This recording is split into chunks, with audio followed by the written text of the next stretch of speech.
Good morning बच्चों, कैसे हो?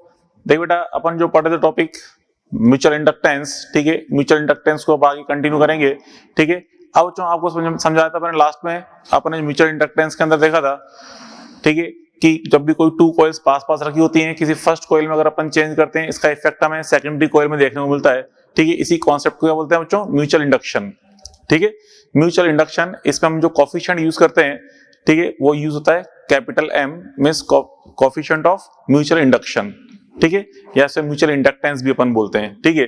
अब देखिए बेटा, हम नेक्स्ट टॉपिक देखने जा रहे हैं इसके अंदर, इसका नेक्स्ट पोर्शन जो पढ़ने जा रहे हैं उसमें हम पढ़ रहे हैं combination of L under effect of M, means two coils जो हैं आपस में कनेक्टेड होंगी सीरीज में या फिर पैरेलल में, तो उसका हम एल नेट कैसे फाइंड करेंगे, जिसमें हमें कैपिटल एम का इफेक्ट को भी कंसीडर करना है। तो देखिए वही चीज अपन देखने जा रहे हैं,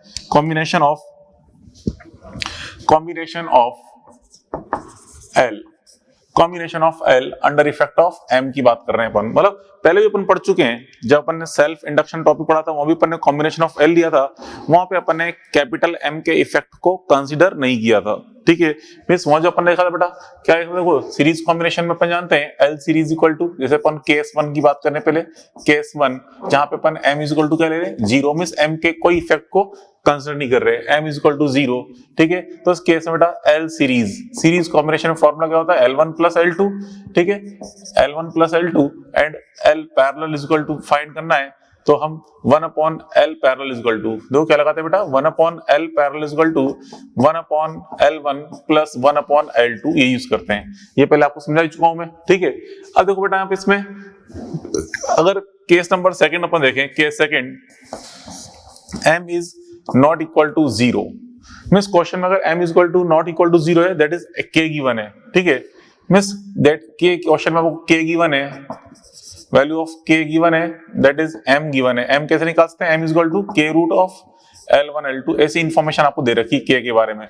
तो फिर उस केस में हम क्या करेंगे, पहले बच्चों देखो, यहाँ पे जो टू कॉइल्स हैं, सीरीज में हैं चाहे पैरेलल में कनेक्टेड हैं, ये दोनों कॉइल्स एक दूसरे पे इफेक्ट अप्लाई करती हैं, जिसे बोलते हैं म्यूचुअल इंडक्शन, ठीक है। म्यूचुअल इंडक्शन जो है, इफेक्ट दोनों कॉइल में एक दूसरे पे अप्लाई हो रहा होता है, ठीक है, जिसकी वजह से बच्चों दोनों के जो L1 L2 है वो दोनों चेंज हो जाते हैं, L1 L2 की वैल्यू स्लाइटली चेंज हो जाती है, ठीक है। तो न्यू वैल्यू क्या होंगी, तो देखो बेटा, L1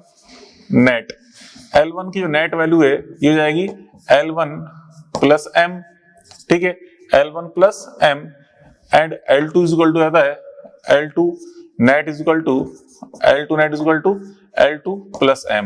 कब होती है बेटा वैल्यू, अगर बच्चों सपोज दोनों जो कॉइल्स हैं उनमें करंट अगर सेम डायरेक्शन में, ठीक है, इफ ये कब यूज करना बेटा, if I1 and I2 in same direction, I1 and I2 in same direction, means जो दोनों कॉइल्स आपको गिवन है, दोनों कॉइल्स की करंट अगर सेम डायरेक्शन में, मींस दोनों के फ्लक्स अगर सेम डायरेक्शन में, तो दोनों के फ्लक्स अगर सेम डायरेक्शन में, तो एक दूसरे की वैल्यू को क्या करते हैं, इंक्रीज कर देते हैं। तो दोनों के लिए L जो है स्लाइटली इंक्रीज होता है, मतलब L1 की नेट वैल्यू क्या होती है, L1 प्लस M, L2 की new value L2 plus M ये बन जाती है, ठीक है।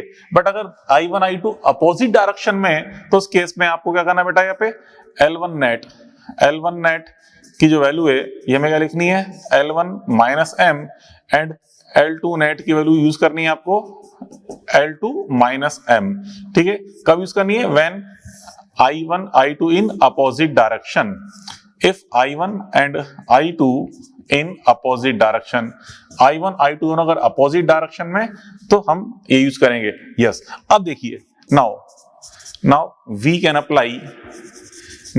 अप्लाई या ये कहते हैं we can apply LS and, ठीक है, केस 1।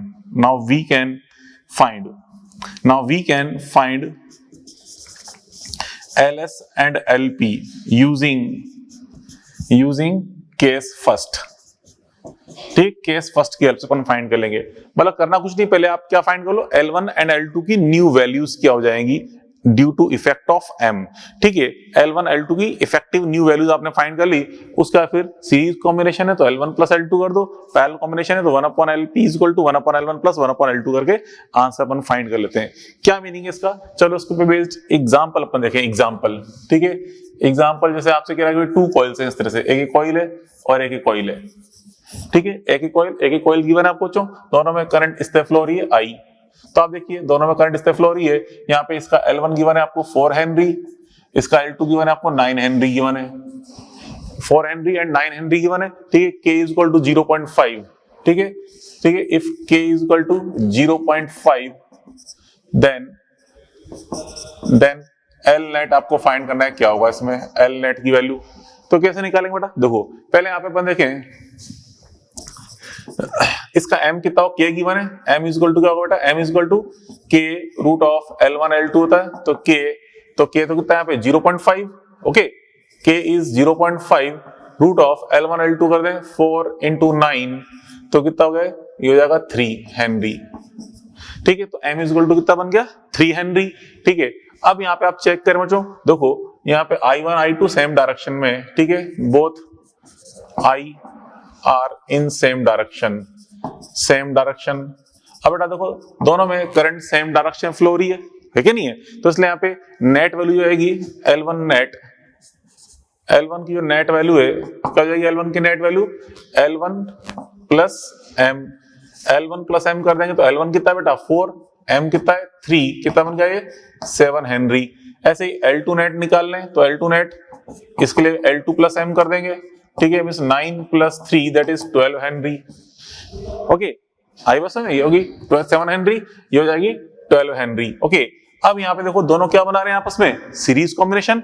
तो पहले आपने L1 net L2 net find कर लिया, अब now we can find L1 L2 LS LP using case 1, मतलब इस फॉर्मूले की हेल्प से अपन को फाइंड करना है। अब देखिए दोनों क्या बना रहे हैं आपस में, सीरीज कॉम्बिनेशन है, ठीक है। तो सीरीज कॉम्बिनेशन हमें दिख रहा है, तो इसलिए L नेट के लिए क्या लगा देंगे formula, addition, means L1 net plus L2 net, ये अप्लाई करेंगे तो दोनों ऐड कर दो, कितना हो गया 7 plus 12 is equal to 19 henry, ये इसका आंसर आ जाएगा। बस सीधी सी बात है।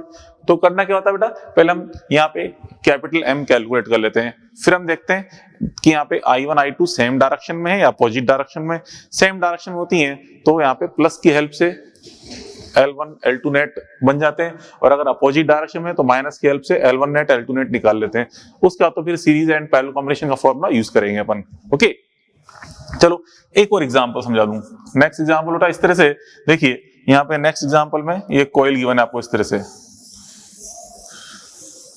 ठीक है, ये कोई कॉइल गिवन है और यहाँ पे दो दूसरी कॉइल है, इसी को फर्स्ट कॉइल को रिवर्स करके सेकेंडरी कॉइल बनाई गई है, इसको हमने रिवर्स कर दिया टू ऑब्टेन सेकेंडरी कॉइल। ये लो, ये 2 कॉइल्स हैं। अब 2 कॉइल्स इस तरह से यहाँ पे है, ठीक है। एक में तो करंट देखो इस तरह से रखिए, यहाँ पे फर्स्ट कॉइल में करंट इस तरह फ्लो हो रही है, इस तरह से इस डायरेक्शन में, इस डायरेक्शन में, इस डायरेक्शन में, फिर यहाँ से करंट हो गई रिवर्स। अब बेटा यहाँ से करंट जैसे रिवर्स हुई, अब उसकी करंट की डायरेक्शन ये हो गई, अब यहाँ से करंट किस बेटा रिवर्स डायरेक्शन फ्लो हो रही है, रिवर्स डायरेक्शन में, ठीक है। रिवर्स डायरेक्शन में करंट फ्लो होती है, यहाँ से अपन देख रहे हैं ये फ्लो हो रही है रिवर्स करंट। अब यहाँ पे दोनों I1 I2 क्या है, अपोजिट डायरेक्शन में। अब आपको यहाँ पे जो इन्फॉर्मेशन गिवन है, ठीक है, ये आपसे कह रहा है कि आपको L नेट आपको फाइंड करना है, L नेट, ठीक है। L net is equal to question mark, इस सिस्टम का आपको L नेट निकालना है क्या है। तो बेटा यहाँ पे देखो ये दोनों जो प्राइमरी एंड सेकेंडरी कॉइल है एक सोलेनोइड पे टाइटली बाउंड अप की फॉर्म में हो रही है, मतलब जैसे यहाँ पे क्लॉकवाइज डायरेक्शन में फॉर्म बन रही है, एक दूसरे में एंटी क्लॉकवाइज डायरेक्शन में करंट इस तरह से अपोजिट डायरेक्शन में रिवर्स हो रही है, ओके। तो यहाँ से देखो इसमें यहाँ पे पहले अपन देखें वैल्यू ऑफ K क्या होगी, ठीक है, गिवन तो नहीं लेकिन हम खुद समझ जाएंगे। Here K is equal to क्या होना चाहिए बेटा 1, क्यों होगी 1, K की वैल्यू सोच के बताइए क्यों है 1, क्योंकि बेटा दोनों कॉइल्स एक दूसरे पे टाइटली बाउंड अप है, ठीक है, रिवर्स की फॉर्म में आ रही है लेकिन टाइटली बाउंड अप है, ठीक है। तो K इज इक्वल टू 1, ठीक है, बिकॉज क्लोजली बाउंड अप, ठीक है, टाइटली बाउंड अप है, K is equal to 1, okay. अब यहाँ पे इसके अंदर M इज इक्वल टू कितना बन जाएगा, यहाँ पे M is equal to K root of L1 L2 होता है, तो K को रख दिया 1 रूट ऑफ L, दोनों की दोनों सिमिलर कॉइल हैं, तो क्या बन जाएगा बेटा, ये L हो जाएगा, है कि नहीं सिमिलर कॉइल, कि जितने टर्न्स फर्स्ट कॉइल में सेकंड कॉइल में भी उतना ही टर्न्स होंगे, ठीक है। तो यहाँ पे K को 1 पुट कर दिया और रूट L मिस L हो गया। अब देखें यहाँ पे अपन L1 नेट निकाले, L1 नेट, अच्छा दोनों करंट यहाँ पे सेम डायरेक्शन में अपोजिट डायरेक्शन में, अपोजिट, ठीक है, बोथ आई अपोजिट डायरेक्शन में, both I in opposite direction, दोनों करंट्स यहाँ पे अपोजिट डायरेक्शन में, क्लियर। तो इसलिए अपन यहाँ पे L1 नेट अगर अपन देखें तो L1 नेट की वैल्यू क्या बेटा, L1 net is equal to L1 minus M। अब यहाँ पे L1 से M कट जाएगा, क्यों कट जाएगा, क्योंकि m is equal to l है और L1 तो खुद l है ही सही, ठीक है, L1 की वैल्यू l है, तो यहाँ से l से m कैंसिल हो गया, कितना हो गया बेटा 0। ऐसे L2 नेट अपन फाइंड करेंगे तो L2 नेट की वैल्यू भी क्या आएगी 0, मतलब l माइनस m, तो ये भी 0। तो जो L1 नेट L2 नेट यहाँ पे 0 आ रहे हैं, L1 नेट L2 नेट यहाँ पे 0 है, तो आप समझ सकते हो कि net L net is equal to कितना बनेगा 0, ठीक है। दस L net is equal to 0, क्योंकि दोनों ही 0 हैं, L1 भी 0 आ गया, L2 भी 0 आ गया नेट फॉर्म में, तो इसलिए सिस्टम का L नेट ही क्या जाएगा बेटा 0 हो जाएगा, L net is equal to 0। तो इससे अपन ये समझ सकते हैं combination of M under combination of L under effect of M, ये चीज अपन देखी, आई बस समझ में। तो देखो चलो अब इसमें नेक्स्ट पॉइंट अपन स्टार्ट करते हैं ट्रांसफॉर्मर के बारे में, ठीक है। अब देखिए ट्रांसफॉर्मर, यहां तक तो अपन ने ये self induction mutual induction complete कर लिया है, ठीक है। म्यूचुअल इंडक्शन पे ही बेस्ड एक एप्लीकेशन है जिसे हम बोलते हैं ट्रांसफॉर्मर। मींस ट्रांसफॉर्मर जो एक ऐसी डिवाइस है जो किस पे बेस्ड है, म्यूचुअल इंडक्टेंस पर, ठीक है। ट्रांसफॉर्मर का यूज क्या बच्चों, हम किस काम में लेते हैं ट्रांसफॉर्मर को, ट्रांसफॉर्मर की हेल्प से हम वोल्टेज एंड करंट को इंक्रीज या फिर डिक्रीज कर सकते हैं। बट करंट भी कौन सी बच्चों, alternating current, because transformer works with only AC, ठीक है। ये केवल एसी के साथ वर्क करता है, डीसी के साथ वर्क नहीं करता। क्यों नहीं करता, क्यों बच्चों, डीसी तो क्या होती है, कांस्टेंट करंट है, तो यहाँ पे जब करंट वेरी नहीं करेगी तो सेकेंडरी कॉइल में इंडक्शन होगा ही नहीं। हमें तो इंडक्शन कराना है तो करंट को तो वेरिएबल होना चाहिए। वेरिएबल कौन सी करंट होती है, एसी करंट, इसलिए एसी के साथ ही वर्क करता है, डीसी वर्क नहीं करता, ठीक है। मिस अब हम देख रहे हैं बच्चों यहाँ पे ट्रांसफॉर्मर, ठीक है। ट्रांसफॉर्मर शॉर्ट में एक्समर बोलते हैं, एक्समर, ट्रांसफॉर्मर बोल लो एक्समर एक ही बात है। देखिए ठीक है, ट्रांसफॉर्मर होता है, ट्रांसफॉर्मर इसका प्रिंसिपल क्या है बेटा, प्रिंसिपल म्यूचुअल इंडक्शन, ठीक है, म्यूचुअल इंडक्शन बेस्ड है ये, ठीक है, म्यूचुअल इंडक्शन, क्लियर। और जो यहाँ पे ये इसका जो वर्क्स है, वर्क्स विद एसी ओनली, ठीक है, ओनली एसी के साथ ही वर्क करता है, डीसी के साथ वर्क नहीं करता, ठीक है, क्योंकि डीसी की वैल्यू फिक्स होती है, इसकी वजह से आउटपुट क्या मिलता है बच्चों, 0, ठीक है। Because for DC output is equal to 0, output is equal to 0 obtain, ठीक है। यहाँ पे अगर अपन डीसी यूज कर रहे हैं तो आउटपुट कितना मिलेगा हमें, 0 मिलेगा, ठीक है। इसका यूज किस लिए करते हैं बच्चों, एक्समर का यूज अभी होता है मैंने यूजेज, इसका यूज किस लिए किया जाता है, वोल्टेज को एंड करंट को इंक्रीज या डिक्रीज करने के लिए, ठीक है, ठीक, वोल्टेज टू इंक्रीज और decrease to voltage and current, ठीक है, वोल्टेज एंड करंट, ठीक, वोल्टेज एंड करंट को इंक्रीज या फिर डिक्रीज करने के लिए हम ट्रांसफॉर्मर का यूज करते हैं। कैसे बच्चों, तो देखो किस तरह वर्क करता है ट्रांसफॉर्मर, डायग्राम के थ्रू अपन समझे। देखिए बेटा यहाँ पे ये जो ट्रांसफॉर्मर है, ट्रांसफॉर्मर में इस तरह से अपन ये एक मेटालिक कोर यूज करते हैं, सॉफ्ट आयरन कोर, जो कि सॉफ्ट आयरन से बनी होती है, ठीक है, मैनी प्लेट्स की फॉर्म में होती है, ठीक है। इस तरह देखो यहाँ पे ये मैनी प्लेट्स हैं, लेमिनेटेड प्लेट्स, कुछ इस तरह से बॉक्स होता है ये, ठीक है, जो कि मैनी प्लेट से मिलकर बना हुआ है, लेमिनेटेड प्लेट्स, इस तरह से बच्चों मैनी लेमिनेटेड प्लेट से मिलकर बना होता है ये, इसका कोर ऑफ ट्रांसफॉर्मर, ठीक, कोर ऑफ ट्रांसफॉर्मर है, जो कि मैनी लेमिनेटेड प्लेट्स है, ये लेमिनेटेड प्लेट्स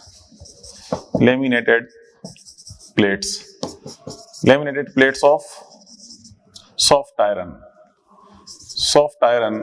ठीक है, सॉफ्ट आयरन की होती है मैनी लेमिनेटेड प्लेट्स। क्यों होती है लेमिनेटेड, क्यों सॉफ्ट आयरन यूज करते हैं, वो आगे समझाऊंगा आपको भी, ठीक है।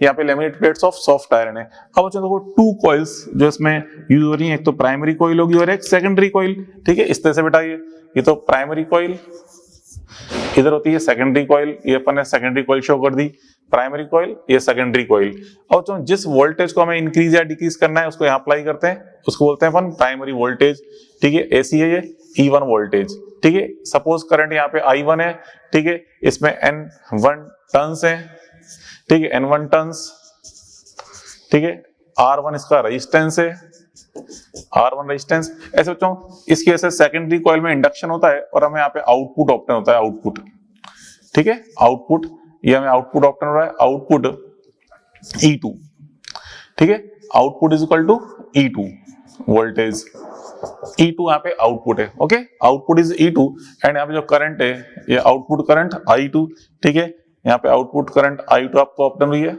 क्लियर। एंड बच्चों यहाँ पे इसमें टर्न्स N2 है, इसका रेजिस्टेंस कितना है R2, ठीक है। अब बच्चों यहाँ पे देखिए इसके अंदर ये ट्रांसफार्मर ये अपन ने शो कर दिया, प्राइमरी कॉइल, ये सेकेंडरी कॉइल, ठीक है। सेकेंडरी कॉइल में जो इंडक्शन आपको ऑब्टेन हो रहा है, मींस जो वोल्टेज ऑब्टेन हो रहा है वही हमारा आउटपुट वोल्टेज होता है, और ये तो अपन इनपुट वोल्टेज की फॉर्म में लगा रहे हैं, और ये आउटपुट हमें ऑब्टेन करना है यहाँ पे इस जगह, ठीक है।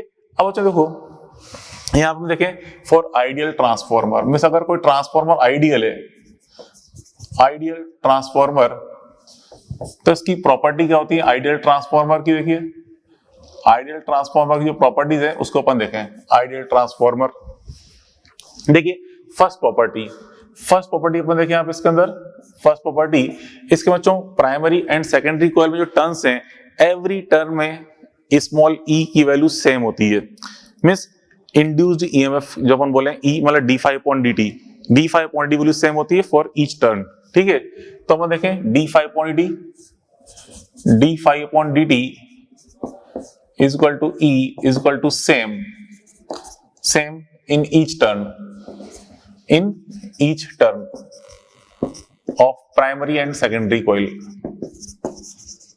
प्राइमरी एंड सेकेंडरी कॉइल दोनों में यहाँ पे E की वैल्यू क्या होती है सेम होती है। तो बच्चों देखो यहाँ पे इसमें N1 टर्न्स हैं, एवरी टर्न में स्मॉल E ऑब्टेन हो रहा है, तो टोटल वैल्यू ऑफ E1 क्या हो जाएगी, टोटल वैल्यू ऑफ E1 हो जाएगी, total E1 is equal to N1 times of E and total E2 हो जाएगा N2 टाइम्स ऑफ E, ठीक है। ये भी एक इंपॉर्टेंट रिजल्ट है, ठीक है, total E1 and total E2, मतलब इधर टोटल E1 जो है वो N1 टाइम्स ऑफ E, इधर जो टोटल E2 है N2 टाइम्स ऑफ E, क्योंकि जितना E इधर प्रोड्यूस हो रहा है एवरी टर्न में उतना ही इधर भी हो रहा होता है, ठीक है। तो यहाँ पे देखो ये वैल्यू हो गई।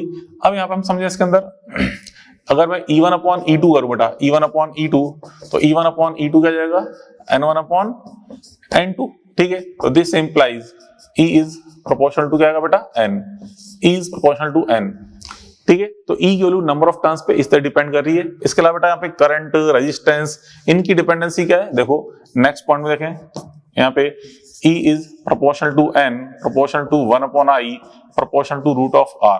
ये एक फॉर्मूला है जो हमें डायरेक्ट याद रखना है। E की जो वैल्यू है किस पे डिपेंड कर रही है, N पर, I पर एंड R पर, इससे डिपेंड कर रही है, ठीक है। Value of E and value of E, I, R, N पे इससे डिपेंडेंसी होती है इनकी, ठीक है, क्लियर। अब बेटा हम देखें इसके अंदर यहाँ पे जो ट्रांसफार्मर है दो टाइप का होता है, एक तो स्टेप अप और एक स्टेप डाउन। मींस आपको समझ ट्रांसफॉर्म यूज बताया क्या बेटा, इसकी हेल्प से हम वोल्टेज को इंक्रीज या डिक्रीज कर सकते हैं। मींस अगर ट्रांसफार्मर ऐसा है जिसकी हेल्प से हम वोल्टेज को इंक्रीज कर रहे हैं मतलब E2 की वैल्यू E1 से ग्रेटर ऑप्टेन हो रही है, मतलब ये ग्रेटर मिल रहा है आपको, E2 ग्रेटर ऑप्टेन हो रहा है, तो इसे बोलते हैं स्टेप अप ट्रांसफार्मर। और अगर E2 की वैल्यू E1 से लेस ऑप्टेन हो रही है, इसे बोलते हैं स्टेप डाउन ट्रांसफार्मर, ठीक है। तो यहाँ पे देखिए टाइप्स की जब हम बात करें तो टाइप्स क्या होते हैं, एक तो step up and step down, ठीक है। फर्स्ट तो है स्टेप अप ट्रांसफार्मर, ठीक है, step up, first is step up, ठीक है, स्टेप अप ट्रांसफार्मर।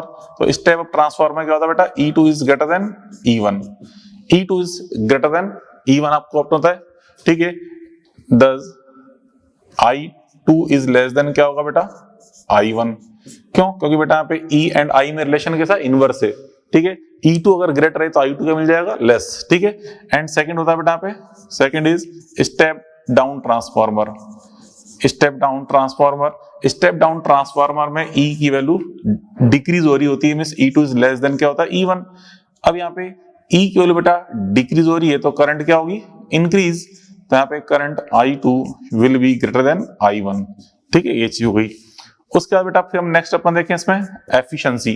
तो ये मेन कॉन्सेप्ट समझा रहा हूं, उसके बाकी थ्योरेटिकल पॉइंट तो मॉड्यूल में दे ही रखे हैं, आपको सारी चीजें वहां से रेफर करनी है, ठीक है। मेन चीज समझे यहाँ पे ट्रांसफार्मर में क्या क्या हो रहा होता है, बाकी तो और छोटी चीजें मिल जाएंगी आपको। वैसे ट्रांसफार्मर में मेडिकल में ज्यादा क्वेश्चन पूछते नहीं है, केवल न्यूमेरिकल आते हैं 2-3 टाइप के, वो समझा दूंगा आपको मैं, ठीक है। और बेटा उसका नेक्स्ट पॉइंट अपन देखें इसके अंदर, इसकी जो एफिशिएंसी है, एफिशिएंसी ठीक है, efficiency eta is equal to क्या होता है 100%, eta is equal to 100% efficiency किसकी, आइडियल ट्रांसफार्मर की।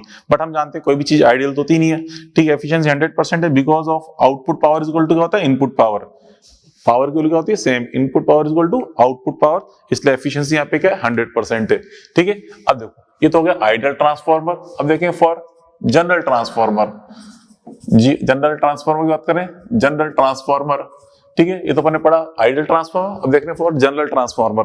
जनरल ट्रांसफार्मर केस में यहाँ जो एफिशिएंसी है, ठीक है, एफिशिएंसी नॉट इक्वल टू, यहाँ पे एफिशिएंसी अपन फाइंड करें, एफिशिएंसी ईटा जो है नॉट इक्वल टू 100%, जो ईटा परसेंट है बेटा, इस परसेंट की वैल्यू 100% के इक्वल नहीं होती, ठीक है, नॉट इक्वल टू 100%, ठीक है, 100% से लेस होती है। अब इसका जो फॉर्मूला क्या होता है देखो, eta percent is equal to, eta percent is equal to होता है P out upon P in into 100%, ठीक है। पी आउट का मतलब यहाँ पे P2 से, P2 मतलब सेकेंडरी कॉइल, ठीक है, और पी इन का मतलब जो से P1 से, यहाँ पे P2 अपॉन P1 इंटू 100%, इससे अपन फाइंड करते हैं एफिशिएंसी, ठीक है, P2 upon P1 into 100%, where जो पावर है बेटा, power P is equal to, P क्या शो कर रहा है, पावर को, पावर का फॉर्मूला, पावर के 3 फॉर्म पढ़ते हैं अपन करंट इलेक्ट्रिसिटी में। एक तो P इज इक्वल टू होता है I स्क्वायर R, ठीक है, एक होता है बेटा I स्क्वायर R, एक होता है E स्क्वायर अपॉन R, ठीक है, और एक होता है EI। तो इन तीनों में से कोई सा भी फॉर्मूला यूज कर सकते हैं इनपुट मतलब P1 एंड P2 फाइंड करने के लिए। जैसे अपन P1 की इनपुट करेंगे तो क्या हो जाएगा, I1 स्क्वायर R1, या कहते हैं E1 I1, या कहते हैं E1 स्क्वायर अपॉन R1, किसके लिए, P1 की वैल्यू। ऐसे P2 वैल्यू भी पुट कर सकते हैं। तो इस पे बेस्ड क्वेश्चन आते हैं, इसी अपन देखी, ठीक है। अब बच्चों यहाँ पे इस पे बेस्ड एक दो एग्जांपल्स अपन देख लें, बेस्ड देखिए, जैसे सिंपल सा आपसे कहा जाए, यहाँ पे आपसे कहा जाए कि ये प्राइमरी कॉइल है, प्राइमरी कॉइल, इसमें आपको N1 N2 की दोनों की इंफॉर्मेशन गिवन होगी। जैसे मान लो आपसे कहते हैं कि यहाँ पे इसके अंदर 100, इसमें सपोज यू कहते हैं यहाँ पे 50 टर्न्स हैं, समझना, यहाँ पे 100 नंबर ऑफ टर्न्स हैं, ठीक है। N1 की वैल्यू 50 है, यहाँ पे कहते हैं N2 इक्वल टू 100 है, N2 इक्वल टू 100। यहाँ बेटा अपन ने E1 इक्वल टू अप्लाई करिए आपने, यहाँ पे E1 इक्वल टू आप अप्लाई करो, यहाँ पे सपोज 4 वोल्ट की आप बैटरी अप्लाई कर रहे हो, इस पे 4 वोल्ट बैटरी आपने अप्लाई करी, और आप मुझे what will be E2 value क्या होगी। तो आप जल्दीबाजी में क्या करोगे, आप देखो E1 E2 N1 N2 ये लगा दो फॉर्मूला, ये फॉर्मूला लगा दोगे, E1 upon E2 equal to N1 upon N2, ठीक है। E1 रख देंगे 4, E2 में निकालना है, N1 रख देंगे 50, N2 100, तो यहां से सॉल्व करके निकालोगे तो सॉल्व कर निकालने पे आएगा आंसर 8 वोल्ट, जो कि गलत आंसर है। 8 वोल्ट गलत आंसर है, क्यों, उसका रीजन क्या है, बिकॉज आपको मैंने समझा दिया कि यहाँ पे फॉर डीसी आउटपुट इज 0, क्यों यहाँ पे क्या बोल रहे हैं, बैटरी, और जब बैटरी बोल दिया, बैटरी मतलब क्या होता है, DC source, battery is a DC source, तो यहाँ पे हमें ये फॉर्मूला लगाना ही नहीं है। ये सारी कैलकुलेशन तो केवल किसके लिए करनी होती है, हमें अल्टरनेटिंग करंट के लिए, केवल एसी के लिए। यहाँ पे तो हमें डीसी बोल दिया है, बैटरी से डीसी सोर्स, तो इसलिए आउटपुट क्या आएगा, 0 आएगा। तो E2 इक्वल टू क्या आएगा, 0 आएगा। तो E2 इक्वल टू 0 बिकॉज यहाँ पे क्या बेटा, डीसी सोर्स अप्लाई हो रहा है। तो ये चीज ध्यान रखें, ऐसे जल्दीबाजी मिस्टेक ना करें, ठीक है। अगर नहीं बोलता 4 वोल्ट, या सिर्फ खाली बोल दे, ओनली बोल दे 4 वोल्ट, यही बोले 4 वोल्ट एसी, तो उस केस में अब यहाँ पे E2 आप फाइंड करोगे तो अब आंसर आ जाएगा 8 वोल्ट, तो करेक्ट आंसर है, ठीक है। तो क्लियर, आप चेक कर लें कहीं क्वेश्चन में बैटरी तो अप्लाई नहीं कर रहा, बैटरी अप्लाई करने मतलब डीसी है, और डीसी के लिए आउटपुट क्या मिलेगा बच्चों, 0, ठीक है। तो ये चीज आप ध्यान रखें ट्रांसफार्मर के लिए, ठीक है। तो अपन ने ट्रांसफार्मर से रिलेटेड ये कुछ बेसिक चीजें अपन देखी। अब इस पे कुछ एक दो क्वेश्चंस अपन देखें ट्रांसफार्मर पे बेस्ड, ठीक है। तो देखिए ट्रांसफार्मर बेस्ड एक दो क्वेश्चन चलो आपको लिखाऊं मैं, देखें बच्चों। तो देखिए बेटा, अब ये 3 क्वेश्चंस है, ये 3 क्वेश्चन अपन सॉल्व करने हैं ट्रांसफार्मर बेस्ड। देखिए फर्स्ट क्वेश्चन आपसे कह रहा है, फॉर एक्समर N1 is equal to 10, N2 is equal to 50 given, it's mutual inductance is M is equal to 20 henry. तो बच्चों 2 कॉइल्स गिवन है आपको, ठीक है। तो 2 कॉइल्स गिवन है इसमें, तो इसका कुछ ना कुछ M तो का ही होगा, ठीक है, किसे बेस्ड है, म्यूचुअल इंडक्टेंस बेस्ड है, और जब भी 2 कॉल्स होती है कुछ ना कुछ m होता है ये सिस्टम का, m गिवन है 20 हेनरी। अब कह रहा है बेटा find out m dash if n dash equal to 125 and n2 dash equal to 4। Means अब यहाँ पे प्राइमरी एंड सेकेंडरी कॉइल में हमने नंबर ऑफ टर्न्स चेंज कर दिए, तो इसका न्यू m अपन को कैलकुलेट करना है बेटो। तो देखो अपन ने म्यूचुअल इंडक्टेंस पढ़ा, ये टॉपिक म्यूचुअल इंडक्टेंस मतलब mutual induction, coefficient of mutual induction, इसमें जो कैपिटल M की वैल्यू होती है N1 into N2 के प्रोपोर्शन होती है, जो अपन ने कल पढ़ा था जो मैंने डिफरेंट कॉइल्स के बारे में, ठीक है, n ऑफ डिफरेंट कॉइल्स, सब में m इज प्रोपोर्शनल टू क्या था N1 into N2। तो यहाँ भी m is proportional to N1 into M2 का यूज करेंगे, m proportional to N1 into N2। तो देखिए यहाँ पर हम सॉल्यूशन अपन देखेंगे फर्स्ट, तो देखिए m प्रोपोर्शनल टू क्या होता है बेटा N1 into N2, N1 into N2 करेंगे तो यहाँ से देखो m डैश अपॉन m करें, m dash upon m is equal to N1 dash N2 dash upon N1 N2। तो यहाँ बेटा N1 dash into N2 dash को मल्टीप्लाई करें 125 इंटू 4, ठीक है, और डिवाइड बाय 10 इंटू 50, तो ऊपर कितना बन गया बेटा ये 125 इंटू 4 करेंगे तो ये तो हो जाएगा 250 का डबल करें 500, और नीचे भी क्या आ रहा है बेटा 500, ठीक है। तो 500 से 500 कैंसिल, तो कितना बना ये 1, ठीक है। मिस m डैश इक्वल टू क्या जाएगा m हो जाएगा, m dash equal to m, और m कितना यहाँ पे m की वैल्यू 20 है तो 20 आएगा रिजल्ट 20 हेनरी। तो कोई फर्क नहीं पड़ा, रिजल्ट कितना आ रहा है 20 हेनरी के इक्वल ही आ रहा है। सॉल्यूशन नंबर 1 हो गया, ठीक है। अब यहाँ पे देखें second example, solution number second देखो क्या कह रहा है, second question, N1 is equal to 10, N2 is equal to 50. Induced EMF in each turn of secondary coil is 5 volt. तो बेटा देखो induced EMF in each turn मतलब आपसे कह रहा है स्मॉल e की वैल्यू आपको गिवन है 5 वोल्ट। तो अपन जानते हैं बेटा स्मॉल e चाहे प्राइमरी कॉइल हो चाहे सेकेंडरी कॉइल, दोनों में क्या होता है सेम होता है, ठीक है। Small e is equal to आपको कितना गिवन है यहाँ पे 5 वोल्ट गिवन है, 5 वोल्ट, ठीक है। क्या निकालना है इनपुट EMF E1, तो यहाँ से इनपुट EMF E1 निकालेंगे तो कैपिटल E1 आपको समझाता है मैंने, E1 इज इक्वल टू क्या था N1 into E, N1 into E कर दिए N1 इंटू E, तो यहाँ पे N1 की वैल्यू कितनी दे रखी है यहाँ पे 10 है, इंटू E कर देंगे 5 तो कितना आ जाएगा 50 वोल्ट, ठीक है, इस तरह से हो जाएगा ये। तो इस तरह अपन निकालते हैं E1 is equal to 50 volt, क्योंकि आपको यहाँ पे स्मॉल e की वैल्यू गिवन थी, क्या आप ढंग से पढ़ो, ईच टर्न बोला गया है, EF इन ईच टर्न मतलब आपको स्मॉल e गिवन है, ठीक है। तो फिर हमने यहाँ पे कैपिटल E निकाल लिया, ठीक है, बात पहले पड़ी, ऐसे अपन सॉल्व कर सकते हैं। अब देखिए third example, E1 is equal to 10 volt, efficiency 75%, ठीक है। I1 फाइंड करना है if it is used for 12 volt output supply, मतलब आउटपुट पावर गिवन है 12 वाट, वाट क्या होती है बेटा पावर, आउटपुट पावर, ठीक है। एफिशिएंसी गिवन है P आउट हमें गिवन है 12 वोल्ट, ठीक है। तो आप देखो एफिशिएंसी का फॉर्मूला क्या है अपन है ये, इसका यूज करेंगे अपन, ठीक है। तो सॉल्यूशन नंबर थर्ड अपन देखें, ये जो फॉर्मूला होता है अप्लाई कर रहे हैं, ठीक है। Eta percent is equal to P2 upon P1 into 100%, ठीक है। अब देखो बेटा यहाँ पे ईटा परसेंट गिवन है कितना 75%, इसको रख दिया मैंने 75%, ठीक है। P2 में कितना गिवन है 12, ठीक है। P1 की वैल्यू P1 के लिए अप्लाई कर दें E1 इंटू I1, की पावर का फॉर्मूला ये रहा, ये तीनों फॉर्मूला यहाँ पे हमें रेजिस्टेंस की इंफॉर्मेशन नहीं है, हमें यहाँ पे करंट की इंफॉर्मेशन गिवन है, इसलिए E1 I1 रख देंगे, E1 इंटू I1, ठीक है, इंटू 100, ठीक है, ये रख दिया अपन ने। अब बेटा यहाँ पे इसमें आपको जो करंट हमें I1 फाइंड करनी, E1 आपको 10 वोल्ट गिवन है, तो E1 आपको गिवन है 10 वोल्ट, ठीक है। तो यहाँ से देखो, यहाँ से इसको चाहो तो कैंसिल कर दो पहले एक बार, कितने टाइम्स कट जाएगा ये 25 से कैंसिल करें, ये 3 टाइम्स कट गया, ये कट गया 4 टाइम्स, तो यहाँ पे क्या जाएगा 3 इज इक्वल टू ऊपर मल्टीप्लाई कर दें 12 4 जा 48 डिवाइड बाय यहाँ पे E1 कितना है बेटा 10, E1 इक्वल 10 है, I1 आपको फाइंड करना है, ठीक है। तो I1 इज इक्वल टू क्या जाएगा यहाँ पे 48 इंटू मतलब यहाँ पे 30, यहाँ पे 48 अपॉन 30 करेंगे तो कितना बनेगा 1.6 एम्पियर। तो I1 इज इक्वल टू जाएगा बेटा 1.6 एम्पियर। इस तरह अपन ये फाइंड करते हैं वैल्यू ऑफ करंट। तो इस तरह बेटा अपन ये ट्रांसफॉर्मर बेस्ड ये 2-3 क्वेश्चन देख लिए, इतने सिंपल ही क्वेश्चन आते हैं, टिपिकल क्वेश्चन आते हैं ये ट्रांसफॉर्मर पे, ठीक है। ये चीज अपन देखी, ठीक है। अब बच्चों यहाँ पे देखो इस ट्रांसफार्मर का यूजेस क्या है, थोड़ा सा इसको अपन देख लें। यूजेस ऑफ ट्रांसफार्मर, ठीक है, यूजेस ऑफ ट्रांसफार्मर। अच्छा यहाँ पे एग्जाम्पल नंबर 43 से ऊपर एक पॉइंट दे रखा है, ये हमेशा ध्यान रखें, sending power always at high voltage and low current. मतलब बेटा जब भी हमें पावर को वन प्लेस से अनदर प्लेस तक सेंड करना है, ठीक है, हमेशा हम उसको high voltage and low current पे सेंड करते हैं।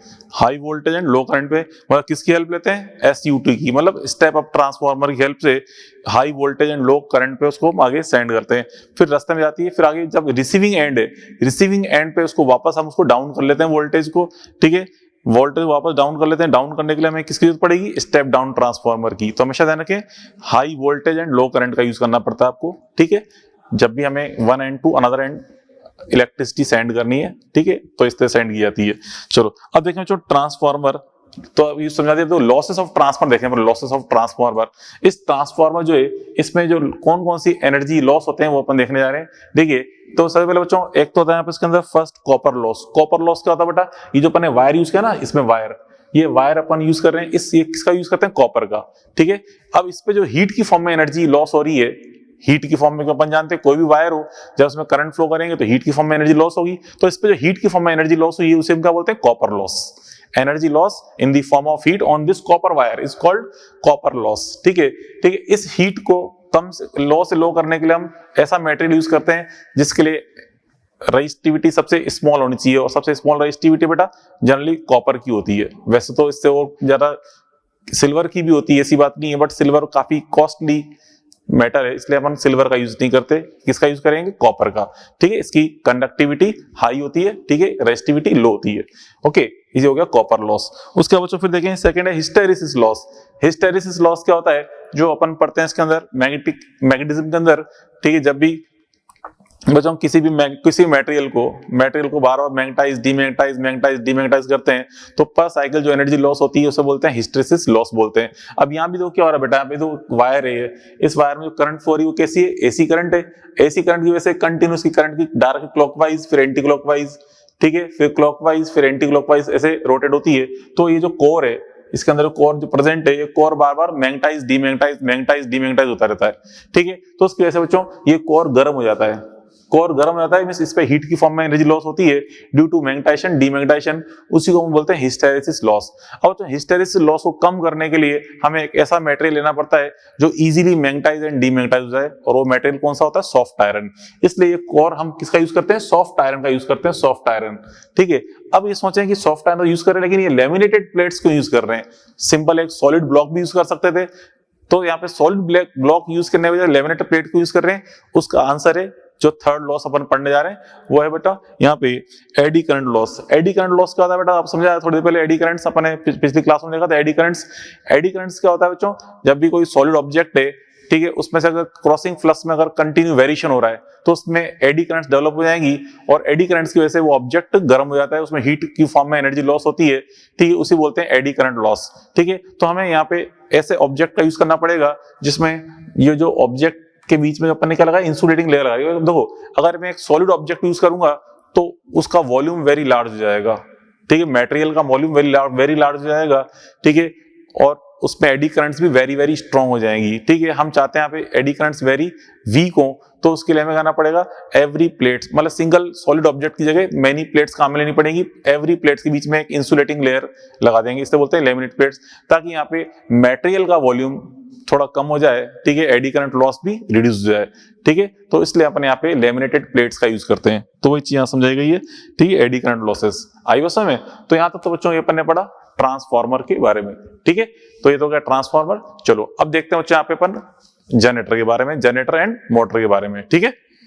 अब एक बेटा अपन यहाँ पे देखें इसके अंदर पीरियोडिक ईएमआई, ठीक है, क्यों, क्योंकि जो अपन मोटर एंड जनरेटर पढ़ते हैं, ठीक है, जो जनरेटर इंस्ट्रूमेंट है वो पीरियोडिक ईएमआई बेस्ड है। कौन, इलेक्ट्रिक जनरेटर, ठीक है, किसे बेस्ड है, पीरियोडिक ईएमआई पे। तो पहले पीरियोडिक ईएमआई अपन समझते हैं। तो जो पीरियोडिक ईएमआई क्या होती है, देखिए पीरियोडिक ईएमआई आपको मैंने पहले समझाया था बच्चों। पीरियोडिक ईएमआई में हम देखते हैं फ्लक्स जो चेंज होता है उसका कॉज क्या है, ड्यू टू रोटेशन, ठीक है, मिस एंगल थीटा। हम जानते हैं फाई का फॉर्मूला क्या होता है, formula phi is equal to NBA cos theta. तो थीटा अगर चेंज हो रहा है उसकी वजह से फ्लक्स में अगर वेरिएशन हुआ है तो उसे हम बोलते हैं पीरियोडिक ईएमआई, ठीक है। पीरियोडिक ईएमआई के अंदर बताया था बेटा आपको इस तरह से, ये एन पोल, ठीक है, एंड एस पोल, ये N pole and S pole है, ठीक है। या जो मैग्नेटिक फील्ड है इस तरह से एस से एन की तरफ होगा बेटा magnetic field from N to S, magnetic field B vector. अब इस मैग्नेटिक फील्ड में हम एक कॉइल को रोटेट कर रहे हैं, ठीक है। कॉइल कुछ इस तरह से देखिए, इस तरह से एक कॉइल है, आर्मेचर कॉइल, ठीक है। इस कॉइल को हम इसमें रोटेट कर रहे हैं इन दिस मैग्नेटिक फील्ड, ठीक है। इस मैग्नेटिक फील्ड को रोटेट कर रहे हैं कुछ इस तरह से, देखिए इस टाइप से, इस एक्स के अबाउट, इस वर्टिकल एक्सिस के अबाउट हम इसको रोटेट कर रहे हैं विद एंगुलर वेलोसिटी ओमेगा। तो बेटा इसका जो एरिया वेक्टर है, हम जानते हैं एरिया वेक्टर क्या होता है, सरफेस के परपेंडिकुलर एरिया वेक्टर, ठीक है, परपेंडिकुलर सरफेस। अब इसको अगर आप कंटिन्यू रोटेट कर रहे हो, जैसे हम इसको रोटेट कर रहे हैं मान लो इस तरह से, इसको आप रोटेट कर रहे हो विद एंगुलर वेलोसिटी ओमेगा, तो यहाँ से ये एंगल कितना बेटा थीटा, इस थीटा के अकॉर्डिंग ये वैल्यू वेरी रोटेट हो रही है अकॉर्डिंग टू थीटा, ठीक है। अब बच्चों इस थीटा वैल्यू क्या होगी, theta is equal to omega into T, theta is equal to omega into T. अब यहाँ से जिसमें क्रॉसिंग फ्लक्स के, ठीक है, फाई की वैल्यू क्या होती है यहाँ से, crossing flux phi is equal to, देखिए phi is equal to for बताइए आपको N B A cos theta, N B A cos theta, theta को आप क्या रखते हैं omega two, omega t, N B A cos omega t. जैसे आप चाहें तो हम ये एन बी ए है, ये क्या बेटा मैक्सिमम वैल्यू ऑफ फ्लक्स, ठीक है, तो उसको हम लिख देंगे phi naught cos omega T. ये फाई नॉट क्या बेटा maximum value of crossing flux, ठीक है, ये आ गया फ्लक्स। अब बच्चों यहां से हम देखो E फाइंड करें, तो E is equal to means induced EMF in this coil, induced EMF in this coil E is equal to minus of D phi upon D T, minus of D phi upon D T. क्या करेंगे इसका differentiation, यहाँ पे इसका differentiation करें तो ये N B minus में माइनस आ गया ही से sine, minus N B A, तो as it is cos omega T का डिफरेंशिएशन था minus sine omega T into omega, ये हो गया differentiation of cos omega T. इसको आगे मल्टीप्लाई कर देंगे, तो मल्टीप्लाई करने पे क्या आ गया, ये आ गया ये N B A omega sine omega T, ये बन जाएगा, ठीक है। जैसे हम इस चीज को अपन का लिख देंगे बेटा ई नॉट, इसको ई नॉट से रिप्लेस कर दें तो E not sine omega T, ठीक है, E is equal to E not sine omega T. ये किसको शो करिए बेटा पीक वैल्यू को, ठीक है, peak value, peak value, peak value मतलब मैक्सिमम वैल्यू। जैसे यहाँ पे इसकी ये पीक वैल्यू है, मैक्सिमम वैल्यू, ऐसे ही इसकी पीक वैल्यू हो गई है, पीक वैल्यू मतलब मैक्सिमम वैल्यू, क्लियर। अब हमें अगर आई फाइंड करना है, जैसे सपोज ये आर्मेचर कॉइल है, ठीक है, इस आर्मेचर कॉइल का नेट रेजिस्टेंस कैपिटल आर, क्योंकि जो उसमें ईएमएफ इंड्यूस होगा वो इसी लूप में करंट फ्लो कराएगा लूप में, ठीक है, इसमें करंट फ्लो होगी, उस करंट की वैल्यू क्या होगी I is equal to E upon R, ठीक है। आर क्या बेटा यहाँ पे net resistance of armature coil, मतलब पूरे सिस्टम का जो नेट रेजिस्टेंस वो आर है, net resistance of this system is R, ठीक है। तो यहाँ पे ई अपॉन आर करेंगे तो जाएगा बेटा N B A omega upon R sine omega T, इसको हम लिखते हैं I not sine omega T, ठीक है। ये क्या बेटा पीक वैल्यू ऑफ आई, ये जो वैल्यू शो कर रही है मतलब ये आई नॉट, ये क्या है peak value of current, peak value of current, ये है पीक वैल्यू ऑफ ईएमएफ, ये है पीक वैल्यू ऑफ फ्लक्स, ठीक है, ये आ गई वैल्यू। तो इससे अपन समझ सकते हैं ये जो induce EMF and induce current है इस कॉइल के अंदर, इस तरह से हम ऑब्टेन कर सकते हैं, इसे बोलते हैं पीरियोडिक ईएमआई, ठीक है, क्योंकि यहाँ पे फ्लक्स के वेरिएशन की वजह से यहाँ पे करंट एंड ईएमएफ ऑब्टेन हो रहे हैं, ठीक है, वो भी चेंज किया ड्यू टू थीटा, थीटा की वजह से यहाँ पे ये ईएमआई आपको ऑब्टेन हुई है। तो ये चीज अपन देख रहे हैं पीरियोडिक ईएमआई के अंदर, जो आपके मॉडल के अंदर भी दे रखा है चीज, इट इज, ठीक है। अब बेटा यहाँ पे देखो इसके अंदर थीटा इज इक्वल टू, अगर 0 डिग्री वाली कंडीशन देखें, at theta is equal to 0 degree, theta is equal to 0 degree मतलब एरिया वेक्टर बी वेक्टर के अलोंग है, मतलब ये सरफेस जो है, सरफेस क्या है बी वेक्टर के परपेंडिकुलर, सरफेस तो बी वेक्टर के परपेंडिकुलर है, ठीक है, at that is surface of coil, ठीक है, सरफेस ऑफ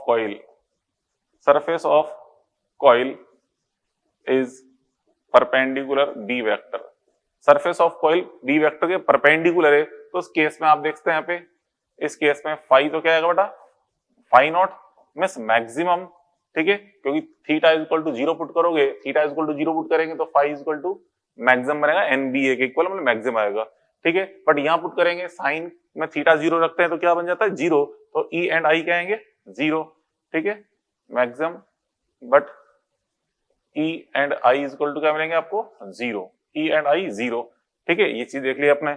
और अगर theta is equal to 90 use करते तो theta is equal to 90 degree के केस में यहाँ पे that is surface parallel to B vector, ठीक है, that is surface is parallel to B vector. तो उस कंडीशन में आपको फाई तो मिलेगा 0। अब क्या फ्लक्स कितना क्रॉस हो रहा है 0, हमेशा के लिए 0 नहीं, एक मोमेंट के लिए 0 वैल्यू ऑप्ट नहीं है, क्योंकि कॉइल तो रोटेट हो रही है कंटिन्यू। एक मोमेंट के लिए थीटा जब 90 डिग्री होगा उस टाइम पे फाई 0 बन रहा होगा, ठीक है। इस केस में ई एंड आई क्या आएंगे मैक्सिमम, ई एंड आई की वैल्यू मैक्सिमम बनेगी, क्लियर। ई तो आएगा ई नॉट के इक्वल, आई आएगा आई नॉट के इक्वल, ठीक है, ये कंडीशन अपन देखी बेटा। तो ये चीज होती है पीरियोडिक ईएमआई में, ये सिचुएशन बन रही होती है, ठीक है। और अगर ग्राफ अगर अपन देखना चाहें, देखिए ग्राफ अगर अपन देखें विद टाइम, यहाँ पे जो फाई है, फाई का दो ई एंड आई का ग्राफ तो साइन थीटा की फॉर्म में आएगा, ये ई एंड आई का ग्राफ हो गया, ठीक है, साइन थीटा की फॉर्म में। ये ग्राफ हो गया ई का, मान लो ये ग्राफ ई का है, ये ग्राफ हो जाएगा आई का ग्राफ, ठीक है। और यहाँ पे हम देख रहे हैं ग्राफ बटा इसका किसका, फाई का ग्राफ, फाई का ग्राफ कॉस की फॉर्म में, तो फाई ग्राफ तो कॉस की फॉर्म में हम कुछ ऐसे शो कर सकते हैं इस तरह से, ये कॉस की फॉर्म में आएगा फाई ग्राफ, ठीक है। फाई का जो ग्राफ है ये आएगा कॉस थीटा की फॉर्म में, कॉस के फॉर्म में ये बनेगा ग्राफ, ठीक है। यहाँ पे मैक्सिमम वैल्यू है, ठीक है, यहाँ पे फिर इस तरह से ये ग्राफ बनेगा इससे कॉस के फॉर्म में, एक का ग्राफ आएगा फाई का ग्राफ, ये ग्राफ होगा फाई का ग्राफ, ठीक है। तो इस तरह अपन देखते हैं पीरियोडिक ईएमआई में ग्राफ बनने होते हैं।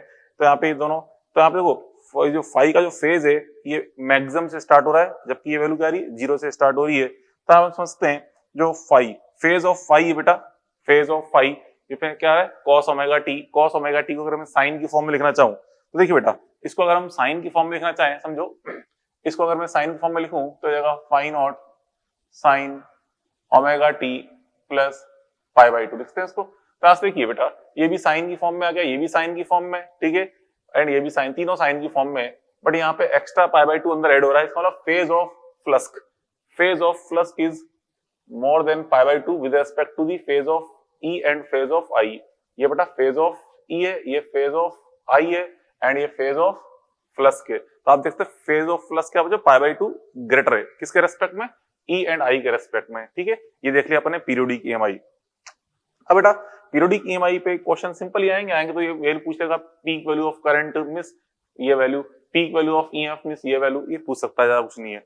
अब बेटा देखो जो जनरेटर है किस बेस्ड है, पीरियोडिक ईएमआई पे बेस्ड इंस्ट्रूमेंट है जनरेटर, उसको अपन देखते हैं जनरेटर को, ठीक है। Generator it is based on periodic EMI.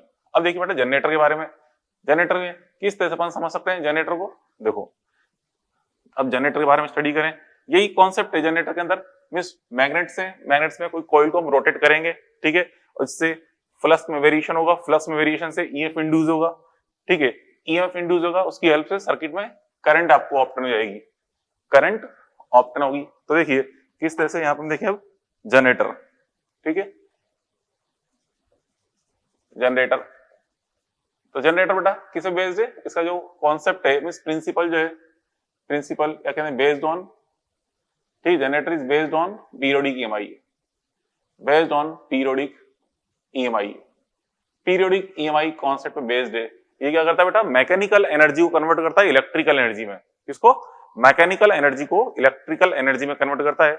Means यहाँ पे जो कॉइल है ये, इस कॉइल को हम रोटेट करते हैं, इस कॉइल को हम रोटेट करते हैं, रोटेशन से इसमें इलेक्ट्रिसिटी प्रोड्यूस होती है, और उस इलेक्ट्रिसिटी की हेल्प से हम जो भी इलेक्ट्रिक अप्लायंस से मींस इलेक्ट्रिकल इंस्ट्रूमेंट्स हैं, ठीक है, उनको ऑपरेट कराते हैं, ठीक है, यूजिंग इलेक्ट्रिसिटी। तो बेटा इसमें देखो ये जो कॉइल है यहाँ पे, ये कॉइल रोटेट हो रही है, इसमें इलेक्ट्रिसिटी डेवलप होगी, और इस इलेक्ट्रिसिटी को हम आगे देखो इस तरह से हम कनेक्ट करेंगे, देखो यहाँ पे इस तरह से, यहाँ पे इसमें डायग्राम देखते हैं, यहाँ पे स्लिप रिंग्स लगी होती हैं इसके अंदर, ये स्लिप रिंग्स हैं, ठीक है, ये स्लिप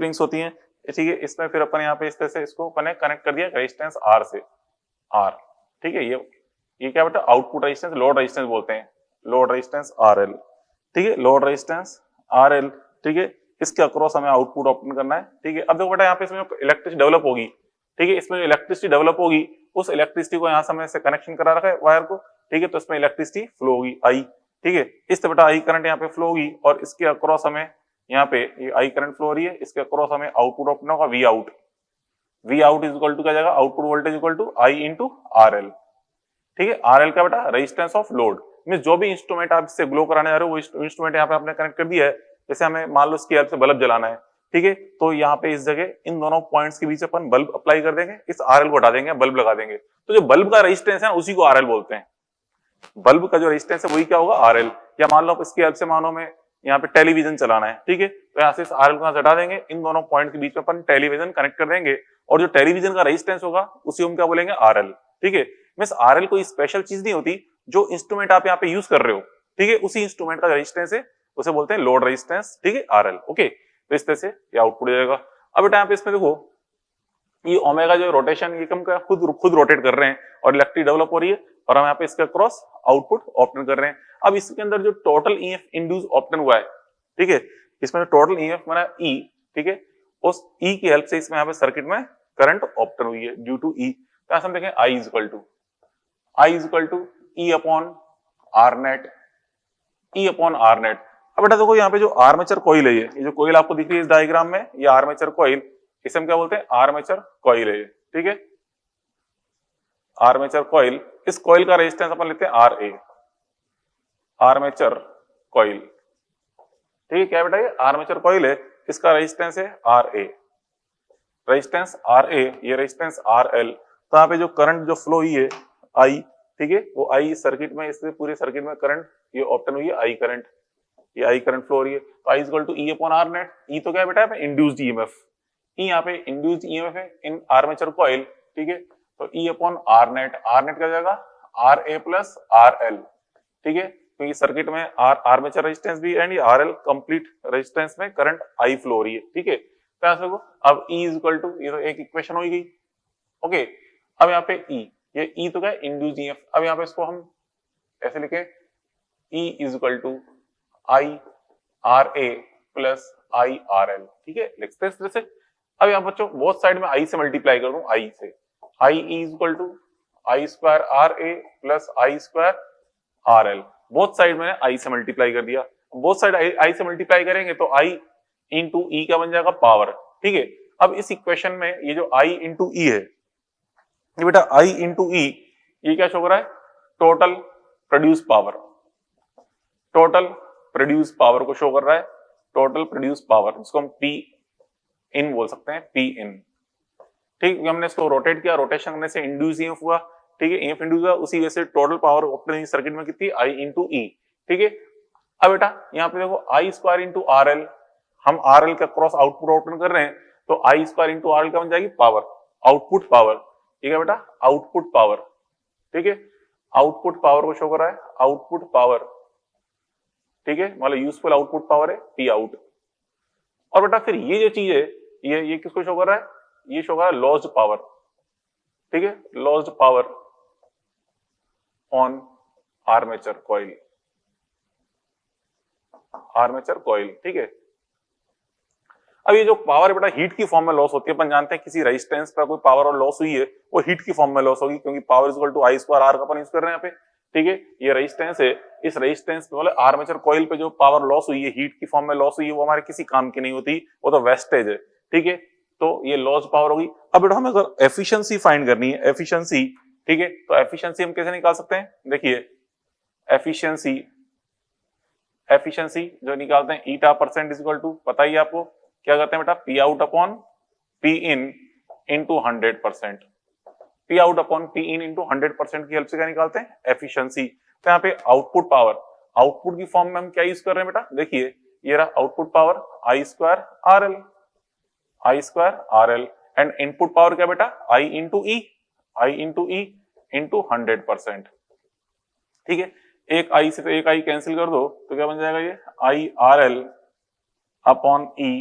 इंटू 100%, ये किसको शो कर रहा है एफिशिएंसी को, ठीक है, efficiency of this generator, efficiency of this generator is this, ठीक है, तो यहाँ पे दो ही फॉर्मूला काम के हैं, एक तो ये इक्वेशन और एक इक्वेशन, ठीक है, इस पे या तो एफिशिएंसी पूछेगा आपसे या फिर प्रोड्यूस करंट, ठीक है, इंड्यूस करंट या इंड्यूस ईएमएफ या फिर आर ए आर एल, इस तरह की इंफॉर्मेशन आपको पूछी जाएगी, क्लियर। जैसे इस बच्चों यहाँ पे एक एग्जांपल आपको दे रखा है, इसके अंदर एग्जांपल नंबर 63। इस एग्जांपल नंबर 63 में क्या है आपको बता दूं मैं, इसमें आपसे बोला गया एक जनरेटर है, ठीक है। एग्जांपल 63 की बात कर रहे हैं अपन, जो 63 एग्जांपल है इसमें आपको एक जनरेटर गिवन है। जनरेटर के लिए आर्मेचर कॉइल रेजिस्टेंस गिवन है आर ए की इंफॉर्मेशन गिवन है 10 ओम, ये 10 ओम गिवन है, ठीक है। लोड रेजिस्टेंस गिवन है आपको R L equal to given है 2 ओम, एंड फ्लोइंग करंट हमें दे रखी है यहाँ पे इसके अंदर I इक्वल टू 4 एम्पियर, ठीक है 4 एम्पियर। और क्या पूछा है आपसे, induce EMF and efficiency find करना है, ई एंड ईटा परसेंट ये आपको फाइंड करना है, ठीक है। ये दो डाटा आपको फाइंड करने हैं। तो यहाँ पे कैसे निकालेंगे बेटा, देखो पहले हम ई निकालना चाहें तो ई कैसे निकाल सकते हैं, इस फॉर्मूले की हेल्प से, ठीक है। तो ई इक्वल टू या तो I इक्वल टू अपन जानते हैं, ये इक्वेशन याद रखनी है आपको, I equal to E upon R A plus R L, ठीक है। इसकी हेल्प लेनी है, आई यहाँ पे दे रखी है 4 एम्पियर, ठीक है। E upon R A plus R L कर देंगे तो 10 प्लस 2 जाएगा, तो कितना हो गया 12, 12 4 जा 48, तो ई इक्वल टू कितना हो गया बेटा 48 वोल्ट, ई इक्वल टू जाएगा 48 वोल्ट। तो इंड्यूस ईएमएफ तो कितना है 48 वोल्ट के इक्वल, ठीक है 48 वोल्ट।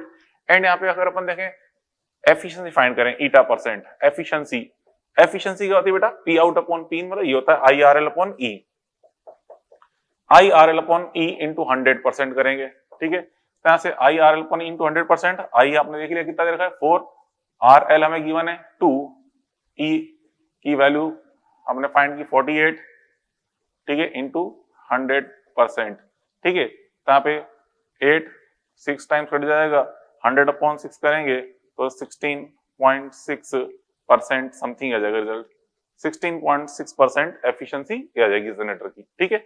ये मेन कॉन्सेप्ट है इसका, बस जनरेटर का जो मेन कॉन्सेप्ट यही है बेटा, ये इक्वेशन और ये एफिशिएंसी, बस इतना ही सफिशिएंट है, ठीक है। बाकी तो इसके अंदर जैसे कि आपसे कहा जाए types of generator, AC generator होता है, डीसी जनरेटर होता है, ठीक है, single phase generator, multi phase generator, कई टाइप के जनरेटर होते हैं, वो किसी काम के नहीं है। खैर सिंगल फेज 2 फेज जनरेटर वो तो थ्योरेटिकल पॉइंट से मॉड्यूल रीड कर लो, किसी काम के नहीं है, नहीं पूछ जाते मेडिकल में, पूछेगा तो ये कॉन्सेप्ट में बताओ, ये दो इक्वेशन आपको याद होनी चाहिए, समझ आनी चाहिए कि किस तरह से क्वेश्चन इस तरह का एग्जाम्पल आएगा, ये 2 इक्वेशन समझा दी आपको, यही होता है मेन बेसिक कॉन्सेप्ट, यही है बस, ठीक है। हाँ ज्यादा और पूछ सकते हैं, जैसे बेटा इसके अंदर अभी सिंगल कॉइल यूज की, ठीक है, इसके अंदर क्या होता है, मान लो जैसे के अंदर अभी ये एक कॉइल है, एक कॉइल अपन इसके अंदर एक और लगा दे इस तरह से, बिल्कुल पॉसिबल है, ये 2 कॉइल्स अगर अपन लगा दी इस तरह से, या चलो कॉइल नहीं लगा रहे, वो तो जितनी ज्यादा कॉइल यूज करोगे उतने फेज हो जाएंगे। अभी तो सिंगल फेज जनरेटर है, सिंगल कॉइल है, इसमें एक कॉइल लगाओगे तो 2 फेज जनरेटर हो जाएगा। अच्छा इसके अंदर बच्चों देखो पोल कितने हैं इसके अंदर, एक एन पोल और एक एस पोल, ओनली 2 ही पोल है, ठीक है। नंबर ऑफ पोल्स कितने हैं 2। अब इसके आसपास हम ज्यादा मैग्नेट को अरेंज करें, देखो अभी तो अपन ने कुछ इस तरह से अरेंजमेंट किया है, समझे बात को, यहाँ पे हमने जो अरेंजमेंट किया है, यहाँ पे हमने इस तरह रखा है, ये एक तो ये मैग्नेट है और एक ये मैग्नेट है, ठीक है, ये एन पोल ये एस पोल, ओनली 2 ही पोल है इसके अंदर, ये जो हमने यहाँ पे अरेंज किया है N pole and S pole, ठीक है। और यहाँ पे जो कॉइल है, ये कॉइल इस तरह से रोटेट हो रही है इसके अंदर, ये कोई कॉइल है, इसमें नंबर ऑफ टर्न्स हैं, इस कॉइल को हम यहाँ पे इसके अंदर रोटेट कर रहे हैं, इस एक्सिस के अबाउट जो उसमें डायग्राम दिखा रखा आपको मैंने, इस तरह से हम रोटेट कर रहे हैं ओमेगा एंगुलर वेलोसिटी से, ठीक है।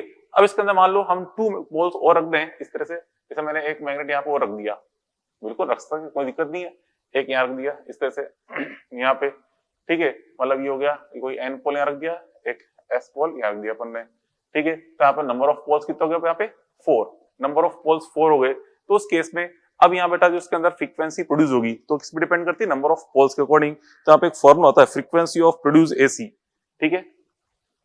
यहाँ पे कितने पोल्स हैं 4 poles, n equal to 4 poles, n equal to 4 poles इसके अंदर प्रेजेंट है, ठीक है, n इक्वल टू 4 पोल्स, और इस डायग्राम में n इक्वल टू कितने 2 पोल्स है, ठीक है। नंबर ऑफ पोल्स यहाँ पे ये है, ठीक है। अब बेटा यहाँ पे देखो इसके अंदर n equal to small n लिखते हैं, चलो नंबर ऑफ पोल्स को स्मॉल n बोलता हूँ मैं, small n equal to 4 poles है, वहां पे 2 पोल्स हैं। अब यहाँ पे produce frequency of AC, produce frequency of AC जो होती है F इक्वल टू ये होता है NP/2, NP/2 ये होता है इसका फॉर्मूला, NP/2 के इक्वल, ठीक है।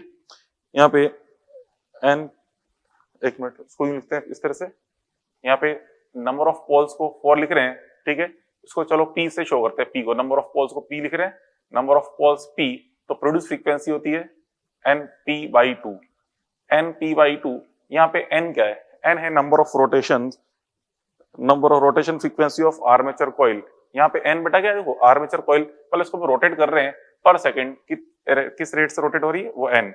एन यहाँ पे क्या है, एन यहाँ पे देखो इसमें np/2, एन यहाँ पे रोटेशन फ्रीक्वेंसी, ठीक है, नंबर ऑफ रोटेशन फ्रीक्वेंसी बोलो या number of rotation frequency of coil, rotation frequency of coil है, मींस इसको अपन बोलते हैं हर्ट्ज की फॉर्म में, ठीक है, हर्ट्ज की फॉर्म में रोटेशन फ्रीक्वेंसी है ये, रोटेशन फ्रीक्वेंसी।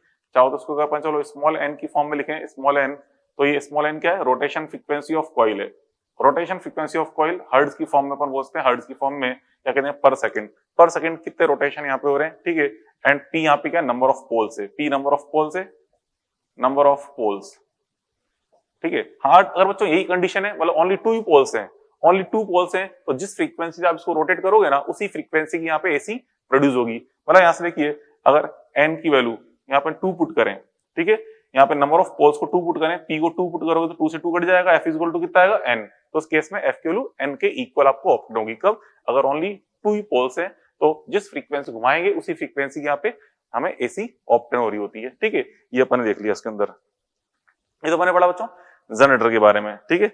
अब पढ़े थोड़ा सा इलेक्ट्रिक मोटर। अब बच्चों इलेक्ट्रिक मोटर क्या होती है, देखिए इलेक्ट्रिक मोटर, जनरेटर तो क्या कर रहा है, जनरेटर ये चेंज कर रहा है किसको, मैकेनिकल एनर्जी को इलेक्ट्रिकल एनर्जी में, मतलब हम घुमा रहे हैं, ठीक है। इसने जो किया है, जनरेटर ने क्या करता है बेटा, ये मैकेनिकल एनर्जी को चेंज करता है किसमें, इलेक्ट्रिकल एनर्जी में।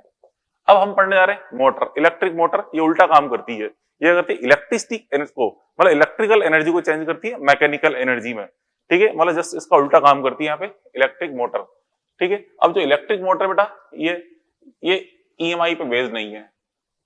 कौन, मोटर ईएमआई प्रिंसिपल बेस्ड नहीं होती, मोटर तो सिंपली किस पे बेस्ड है, देखिए ये टॉर्क पे बेस्ड है, concept of torque in uniform magnetic field. Means कोई भी current carrying coil magnetic field में प्रेजेंट है तो उस पर टॉर्क एक्ट हो रहा है, उसी प्रिंसिपल पे बेस्ड है ये, ठीक है, concept of torque in magnetic field. देखिए क्या मतलब इसका समझो, यहाँ पे हम देख रहे हैं जनरेटर के बारे में, देखो मोटर के बारे में, इलेक्ट्रिक मोटर, ठीक है, मेन डायग्राम उसके अंदर यही है, इलेक्ट्रिक मोटर। अब देखें इलेक्ट्रिक मोटर, ठीक है, इलेक्ट्रिक मोटर ये किसे बेस्ड है, based on torque, based on torque on coil in uniform B vector, uniform B vector. Means magnetic field में कोई कॉइल है, उस पर जो टॉर्क एक्ट हो रहा है, ठीक है, उस टॉर्क पे बेस होती है। चलो फील्ड यूनिफॉर्म न्यू तो भी चलेगा, मतलब टॉर्क एक्ट हो रहा है बी, ठीक है, uniform coil B vector based on torque on coil in B vector, ठीक है। कि फील्ड यूनिफॉर्म हो चाहे नॉन यूनिफॉर्म, टॉर्क तो लगेगा ही लगेगा, ठीक है। तो टॉर्क बेस्ड है, और ये कन्वर्ट करता है बेटा ये इलेक्ट्रिकल एनर्जी, इलेक्ट्रिकल एनर्जी को कन्वर्ट करता है किसमें, मैकेनिकल एनर्जी में, electrical energy into mechanical energy. अब इसके अंदर क्या देखो, इसके अंदर यहाँ पे इसमें हम ये कम्यूटेटर का यूज करते हैं, वो तो हमने स्लिप रिंग यूज की थी, यहाँ पे हम कम्यूटेटर का यूज करते हैं इस तरह से। ये कम्यूटेटर इस तरह होता है बेटा, कम्यूटेटर ये यहाँ पे ब्रशेस होते हैं, इस पे ये आराम से रोटेशन कर सकता है कम्यूटेटर, ठीक है। ये ब्रशेस हैं और ये कम्यूटेटर, यहाँ से हमने इस पे ये अप्लाई करी है बैटरी, क्योंकि यहाँ पे हमें करंट खुद फ्लो करनी पड़ेगी जिससे मोटर का रोटेशन स्टार्ट होगा। यहाँ पे मोटर को हम खुद रोटेट नहीं कर रहे, जनरेटर में तो मोटर हमने रोटेट की थी, इलेक्ट्रिसिटी डेवलप हुई थी, यहाँ इलेक्ट्रिसिटी हम खुद अप्लाई कर रहे हैं, ठीक है, इससे मोटर में रोटेशन स्टार्ट हो जाएगा, ठीक है। ई, ठीक है, ई कैसे, यहाँ पे करंट फ्लो करेंगे, करंट आई, यहाँ से करंट आई फ्लो करने पर, ठीक है, ये क्या बन जाएगी, करंट कैरिंग कॉइल बन जाएगी, करंट कैरिंग कॉइल। तो करंट कैरिंग कॉइल के उस पे टॉर्क एक्ट होगा, ठीक है। टॉर्क जो आपने पढ़ा ना, मैग्नेटिक इफेक्ट ऑफ करंट पढ़ते हैं, टॉर्क इक्वल टू बी ना साइन थीटा, याद है, तो वही टॉर्क यहाँ पे एक्ट होगा, टॉर्क की वजह से इसमें रोटेशन स्टार्ट हो जाते हैं, क्लियर। अब बेटा इसमें देखो, यहाँ पे इसमें हम जैसे फील्ड में ई अप्लाई करेंगे, रोटेशन स्टार्ट होंगे, रोटेशन स्टार्ट होने से यहाँ पे ओमेगा आपको अप्लाई होगा, रोटेशन फ्रीक्वेंसी। जितना हाईली रोटेशन होगा हम समझ जाएंगे उतनी बढ़िया मोटर है ये, ठीक है। जैसे अपन जानते हैं बेटा, जो डिफरेंट डिफरेंट फैंस होते हैं, ठीक है, डिफरेंट डिफरेंट फैन, जो डिफरेंट क्वालिटी का फैन, बिल्कुल लोकल क्वालिटी का फैन यूज करोगे तो हाई स्पीड से नहीं चलता ज्यादा, लेकिन एक बढ़िया क्वालिटी का फैन यूज करोगे, ठीक है, तो वो सेम इलेक्ट्रिसिटी कंज्यूम करेगा जितनी वो यूज कर रहा है, लेकिन हाई स्पीड ज्यादा चलेगा। तो क्या मतलब ये कि बेटा जितनी बढ़िया क्वालिटी का आप मोटर यूज कर रहे हो, ठीक है, उसकी एफिशिएंसी इतनी हाई होगी, उतनी हाई स्पीड से वो फैन चल रहा होता है। तो क्या मतलब है यहाँ पे ये कि ओमेगा जितना हाई स्पीड से रोटेट होगा हम समझ जाएंगे कि उतना ये बेटर फैन है। अब देखो जो जैसे यहाँ पे स्पीड इंक्रीज होती है अंदर इसके अंदर ईएमएफ ऑप्टेन होता है, इंड्यूस ईएमएफ जिसे हम बोलते हैं बैक ईएमएफ, क्योंकि एक्चुअल में क्या हमने बैटरी अप्लाई करी, रोटेशन स्टार्ट हुआ, अब रोटेशन स्टार्ट होगा तो ये फ्लक्स को क्रॉस करेगा, इसके अंदर से क्रॉसिंग फ्लक्स चेंज होगा, बार बार क्रॉसिंग फ्लक्स चेंज होगा तो उसके अंदर एक बैक ईएमएफ ऑप्टेन हो जाएगा जो कि हमारे रोटेशन का अपोज करेगा, क्योंकि लेंज लॉ के अकॉर्डिंग जो यहाँ पे इंड्यूस ईएमएफ डेवलप होगा वो हमारा रोटेशन का, क्योंकि यहाँ पे जो हमारा रोटेशन मतलब जैसे इलेक्ट्रिसिटी से रोटेशन हुआ है उस रोटेशन का अपोज करेगा, इसलिए क्या बोलते हैं उसको बैक ईएमएफ, ठीक है। और जितना हाई स्पीड से रोटेशन होगा बैक ईएमएफ उतना लार्ज होता है। तो हम यहाँ पे देखें इसके अंदर जो बैक ईएमएफ है, ठीक है, induced back EMF E is proportional to क्या होता है बेटा omega, E is proportional to the omega, ठीक है। में जितना हाई स्पीड से ओमेगा ऑप्टेन हुआ है तो यहाँ पे उतना ही हाई भी बैक ईएमएफ यहाँ पे ऑप्टेन होता है, क्लियर। तो बेटा यहाँ पे उसके अंदर यहाँ पे E प्रोपोर्शनल टू क्या है ओमेगा, ये अपन ने देख लिया, क्लियर। अब यहाँ पे देखो इसके अंदर इसमें हम ये चेक करें E नेट ईएमएफ क्या हो जाएगा बेटा, नेट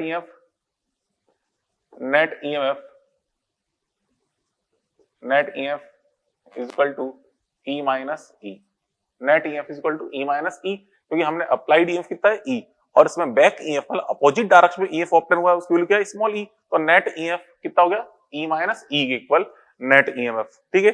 अब यहाँ पे अपन करंट फाइंड करें, current I is equal to E net upon R net, ठीक है, E net upon R net. तो यहाँ पे E नेट तो कौन है E minus E and R net केवल कौन है आर ए, आर्मेचर कोई, यहाँ तो रेजिस्टेंस है ही नहीं, ठीक है। हाँ बाई चांस मान लो आपको बैटरी का इंटरनल रेजिस्टेंस स्मॉल आर दे रखा है तो साथ में स्मॉल आर को भी ऐड कर देंगे, कब अगर आपको बैटरी का इंटरनल रेजिस्टेंस गिवन है, नहीं है गिवन तो कोई दिक्कत नहीं है, ठीक है। अब बेटा यहाँ पे देखो इसको ये इक्वेशन आ गई इसकी, तो इसकी इक्वेशन ये होती है। अब यहाँ से उसको मल्टीप्लाई करेंगे तो I R A is equal to E minus E, ठीक है।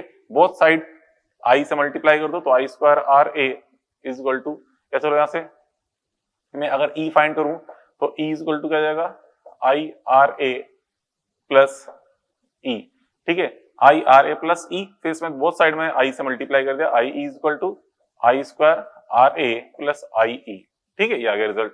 अब बेटा यहाँ पे देखो आई इंटू ई, ये तो क्या है total input power P in, total P in, क्योंकि हमने जो बैटरी अप्लाई की है बैटरी की वजह से जो टोटल इनपुट पावर है वो क्या है पी इन के इक्वल है, P in total input power, और ये आई इंटू क्या बेटा पी आउट, ये पी आउट को शो कर रही है, ठीक है, पी आउट, और यहाँ पे आई स्क्वायर आर ए ये क्या है लॉस्ड पावर, ठीक है, लॉस्ड पावर है। अब एफिशिएंसी कैसे निकालते हैं बेटा पी आउट अपॉन पी इन करके, ठीक है। एफिशिएंसी अगर आप फाइंड करोगे यहाँ पे एफिशिएंसी, तो यहाँ पे देखिए एफिशिएंसी क्या होगी इसकी, eta percent is equal to eta percent निकालें तो ईटा परसेंट जाएगी P out upon P in, P out upon P in into 100%, ठीक है। तो यहाँ से पी आउट रखोगे तो P out upon P in करेंगे तो यहाँ कट जाएगा, तो आई से आई कट जाएगा, small E upon capital E into 100% ये आ जाएगा सर रिजल्ट एफिशिएंसी का, efficiency is equal to E upon E into 100%, ठीक है, ऐसा अपन फाइंड कर सकते हैं एफिशिएंसी, ठीक है। तो ये इसका बेसिक फॉर्मूला एक तो ये हो गया और एक ये, हाँ इसमें एक दो चीज छोटी सी और इंपॉर्टेंट है, तो देखिए अब यहाँ पे समझना,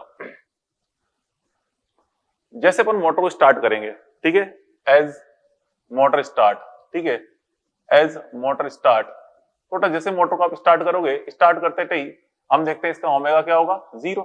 अभी आपने जिससे मोटर स्टार्ट की है तो स्टार्ट करते टाइम, ठीक है, रोटेशन जैसे स्टार्ट ही किया मोटर ने, रोटेशन स्टार्ट ही किया उसका मतलब ओमेगा कितना इसका 0 है, ठीक है, ओमेगा 0 है, ठीक है, इसलिए ईबी कितना होगा 0, वैल्यू ऑफ ईबी क्या होगी 0, बिकॉज हम देख रहे हैं because of E is proportional to क्या होता है बेटा omega, E is proportional to omega, omega 0 तो ई की वैल्यू भी क्या होगी 0, तो उस टाइम पे आई इज इक्वल टू कितना आएगा, I is equal to E minus 0 upon R, means E upon R is equal to maximum. तो आपसे पूछ सकता है मोटर में करंट मैक्सिमम कब होती है, मैक्सिमम करंट कब होती है बेटा व्हेन मोटर जस्ट स्टार्ट, तो जैसे मोटर को स्टार्ट करते हैं उस टाइम पे उसमें फ्लोइंग करंट मैक्सिमम हो रही होती है, ठीक है, ये चीज अपन देख ली, ठीक है।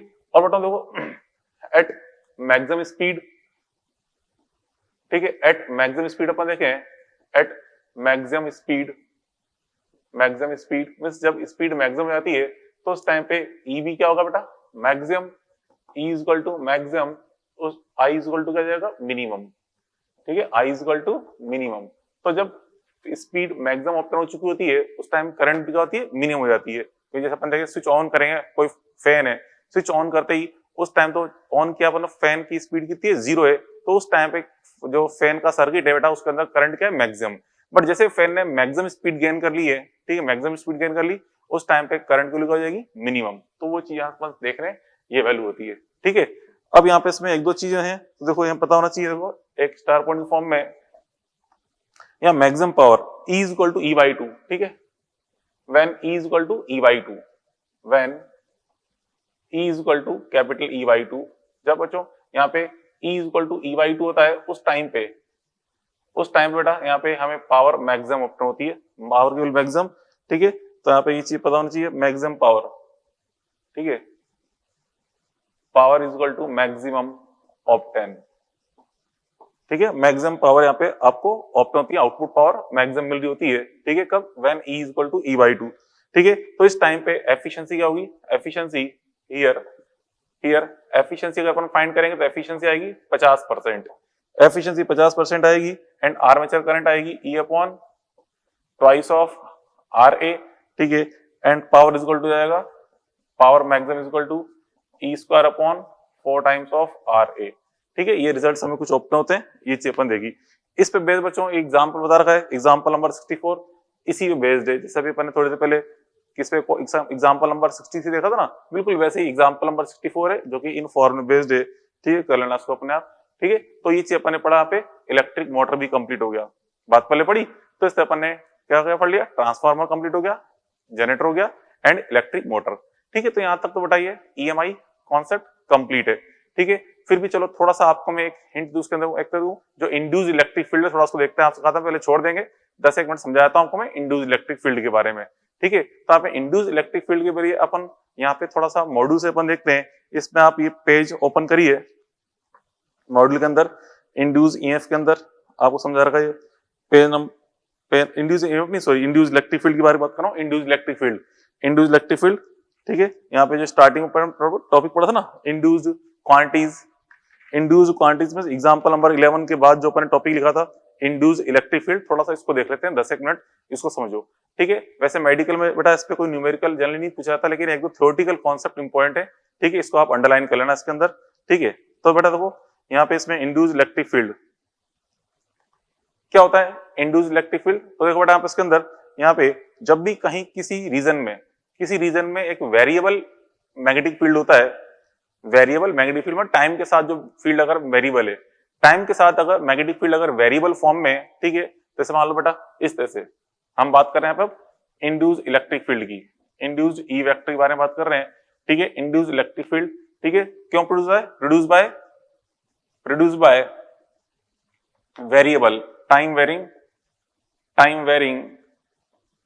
B vector, time varying B vector वैसे ये प्रोड्यूस होता है। ठीक है, जैसे बेटा यहाँ पे ये इस जगह देखो, ये मैंने एक वर्चुअल सर्किल ड्रॉ किया, यहाँ पे अंदर मैग्नेटिक फील्ड इस तरह प्रेजेंट है, मैग्नेटिक फील्ड।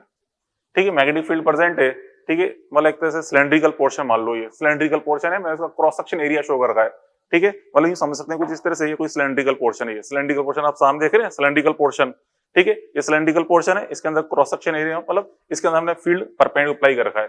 अब बच्चों फील्ड अगर कंटिन्यू वेरिएबल फील्ड है, वेरिएबल मैग्नेटिक फील्ड है, तो इस वेरिएबल मैग्नेटिक फील्ड के की वजह से चारों तरफ इसके इलेक्ट्रिक फील्ड डेवलप हो जाता है, मतलब इलेक्ट्रिक फील्ड, इसके यहां भी इलेक्ट्रिक फील्ड इंड्यूस जाएगा। ठीक है, इसके अंदर भी इलेक्ट्रिक फील्ड इंड्यूस जाएगा सब जगह। ठीक है, मतलब मैनी कॉसेंट्रिक सर्किल की फॉर्म में, मैनी कॉसेंट्रिक सर्किल्स की फॉर्म में इसके अंदर इलेक्ट्रिक फील्ड इंड्यूस हो जाता है। ठीक है, अब उस इलेक्ट्रिक फील्ड की डायरेक्शन क्या होती है, बिल्कुल वैसे ही जैसे अपने इंड्यूस करंट की डायरेक्शन देखी थी ना, बिल्कुल वही कॉन्सेप्ट है। ठीक है, direction of induce electric field की जो है, इसकी डायरेक्शन है बेटा, direction of E vector, direction of induced E vector कैसे फाइंड करते हैं, bye triple I concept. Triple I concept की हेल्प से अपन समझ सकते हैं डायरेक्शन, मतलब वही Lenz law, that is Lenz law की हेल्प से अपन फाइंड करते हैं, लेंज लॉ की हेल्प से। ठीक है, मतलब बताओ ये जो मैग्नेटिक फील्ड है, सपोज ये इंक्रीजिंग फील्ड है, कैसा है बेटा, इंक्रीजिंग अगर फील्ड है, तो हम देख रहे हैं फील्ड इनवर्ड है। इनवर्ड फील्ड अगर इंक्रीजिंग होता है तो डायरेक्शन कैसी बनती है, एंटी क्लॉकवाइज।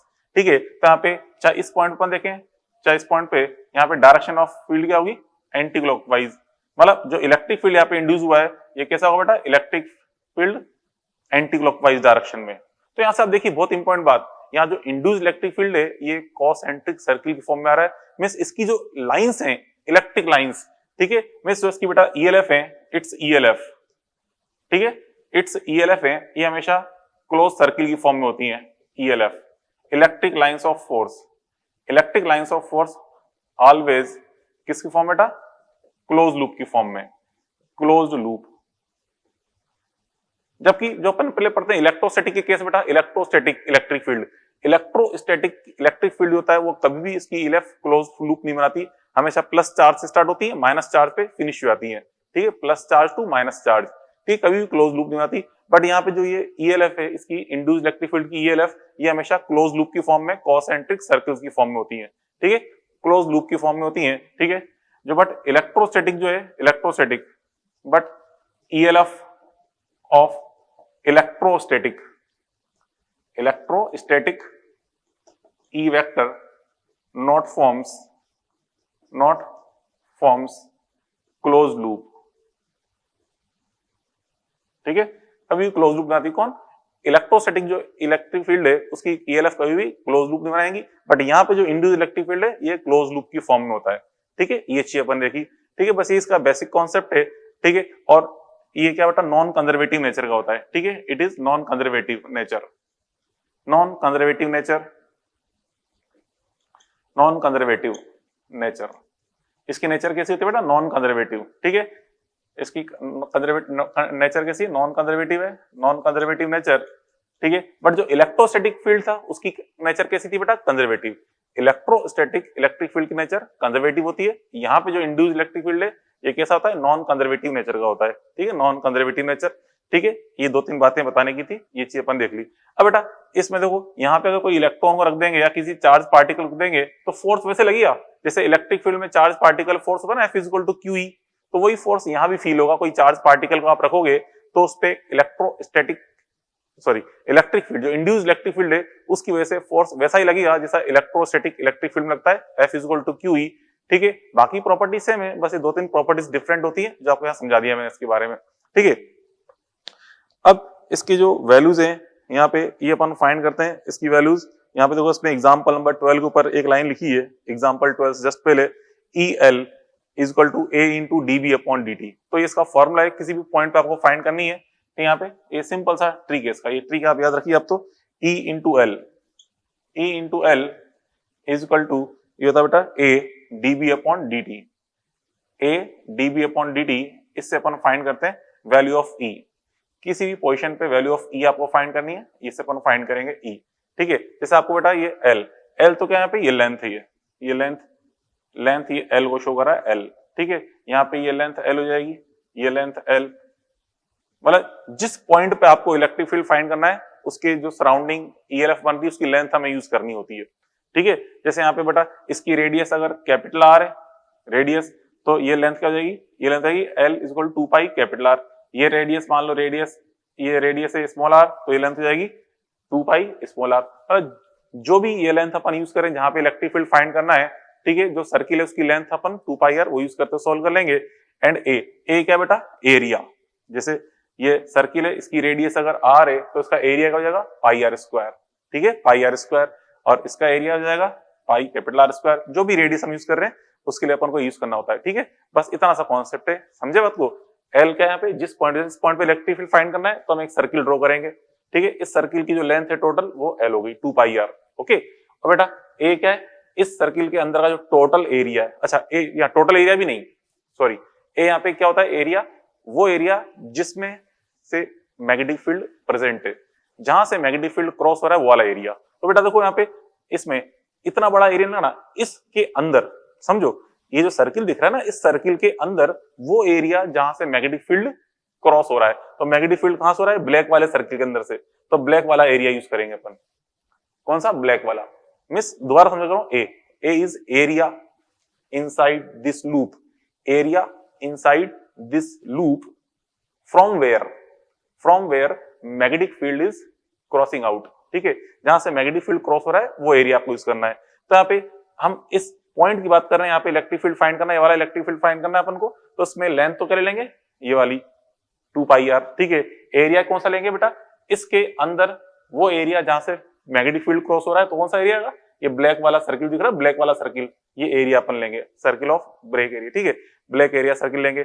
अब अगर हमें यहाँ अंदर फाइंड करना है, इस जगह अगर फाइंड करना है इलेक्ट्रिक फील्ड, तो लेंथ तो कौन सी आएगी, ये वाली 2 पाई आर हो जाएगी, एंड एरिया कौन सा लेना है, इस ये लाइन दिख रही है ना, सर्किल दिख रहा है, इस सर्किल के अंदर, ये ब्लू सर्किल के अंदर का एरिया जहां से मैग्नेटिक फील्ड क्रॉस हो रहा है, तो इस पूरे ब्लू सर्किल के अंदर से एरिया में हमें यूज करना है, क्योंकि पूरा अंदर से फील्ड क्रॉस हो रहा है, ठीक है, मैग्नेटिक फील्ड क्रॉस हो रहा है, तो हमें यहाँ पे इसका ब्लू सर्किल का एरिया यूज करना है, कौन सा, area of blue circle. But अगर हमें यहाँ पे ये फाइंड करना है इसके लिए, तो यहाँ पे एरिया कौन सा लेना पड़ेगा, ये ब्लैक वाला एरिया, क्योंकि मैग्नेटिक फील्ड केवल ब्लैक वाले एरिया में ही प्रेजेंट है, ठीक है। तो उसी बेस्ड यहाँ पे एग्जांपल नंबर 13 समझा रखा है, 12 एंड 13 ये आप अपने आप सॉल्व कर लीजिए, वैसे मेडिकल में जनरली नहीं पूछे जाते, फिर भी 12 13 में एक बार आप अपने आप अपने लेवल पे समझ सकते हैं, ठीक है बेटा। तो यहाँ तक अपन ने ये ईएमआई टॉपिक कंप्लीट कर लिया, ठीक है। चलो खैर आज के लिए खैर इतना वो थे, अपन कल आगे बच्चों पढ़ेंगे किसके बारे में, एसी के बारे में, अल्टरनेटिंग करंट, ये स्टार्ट करते हैं। ओके चलो कल मिलते हैं, गुड बाय।